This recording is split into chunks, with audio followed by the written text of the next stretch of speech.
to be fair, I got to point out the reviews when the album came out, universally, almost without exception, were glowing. I mean, people really, the critics, whatever that means to you guys at the time, thought it was fabulous work. Bad reviews sting. I wouldn't know. Yeah. Never a bump in the road. I hear an echo. Yes, they do. Those fabled electrical audio acoustics is what you're hearing. Yeah. No, but it was appreciated when it came out. And of course, one of the difficulties is that once Kurt died, everybody had to go back and parse through in utero and read lyrics like they're tea leaves leading you somewhere. Yeah. And that feels like a recipe for incredible bullshit and misunderstanding. You can do it with Soundgarden lyrics too. But, Yeah, it's strange.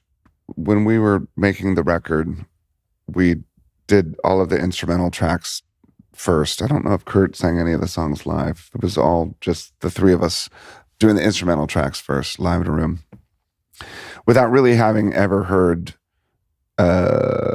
what Kurt was going to sing, or even how he was going to sing it, like his melodies and patterns. That most of these things, I just listened to them as instrumentals. So it was always exciting, like a mystery, knowing like, oh, he's in there singing this track today, and wondering what it was going to sound like when he was finished. And one of Kurt's amazing abilities was not just that he was a great lyricist, but he had a really specific kind of signature melodic turn of phrase. So he always braided really two simple lines together, I think, in a way that was almost unpredictable. And he would go from like maybe a gentle voice to a scream, or maybe a minor key to a major, but he would do it in this way that was like really beautifully patterned, which I always thought was really cool and really simple. Ultimately, most everything that he did, I thought was simple, but really smart, Anyway, so you would hear these things as they came back, and you would hear, for the first time, his melodic idea, but also the lyric. And every time I would hear it for the first time, I'd think, that's just odd. That's unusual. It's a weird, what a strange thing to say. What does that mean? But as the drummer, of course, I'm like, shit, did I slow down in the chorus? Now, fuck, my kick drum's too, but I still to this day, if I listen to that record, I'll find things or I'll feel things that I didn't necessarily feel 25 years ago. Not just in light of everything that had happened, but of course that, everything that did happen can, kind of screw the lens a little bit or distort maybe what it felt like before and what it feels like now. Yeah, I mean, I think it's a slippery slope. It's easy to look back at that stuff and There's a thing that people don't give Kurt credit for enough, which is that like a lot of people think of his lyrical sensibility as just being a journal of his feelings, right? He was an artist and he was incorporating stuff from, other things, other influences, bands and records that he admired, stuff that he'd read, like literature. There's a line in one of the songs, I think it's most babies smell like butter. Is that, you know what I'm talking about? Yeah.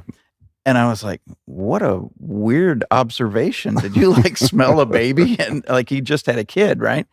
And I found out that was a near direct quote from a book that he'd read about a guy who had this sort of sensory experience of the world that was abnormal.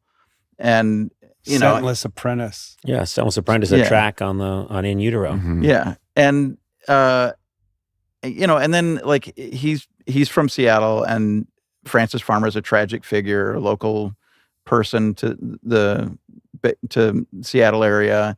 Like a lot of lore involved in there had been recently come to light a lot of the sort of manipulative stuff that had been done to her during her career to try to manage her career. Like you can see that there are parallels there where there, like he may have been feeling pressures from outside people trying to manage his artistic expression for their benefit, and seeing a parallel between his life and Frances Farmer's life, and then using her as a figure, and it's such a great title for a song.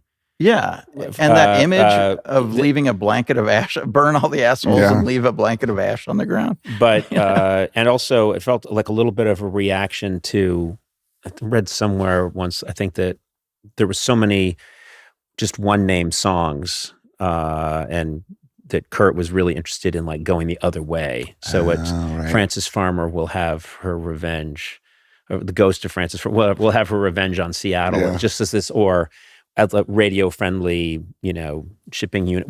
These were attempts to say, I'm reacting to this cute moment we're in, where everything is just one word. And he was aware of that as a trope, and he was he played with it. There was one song he wanted to call "Gallons of Rubbing Alcohol Roll Through the Strip." That's right. We had that jam. Yeah, we did that, and. Is there much?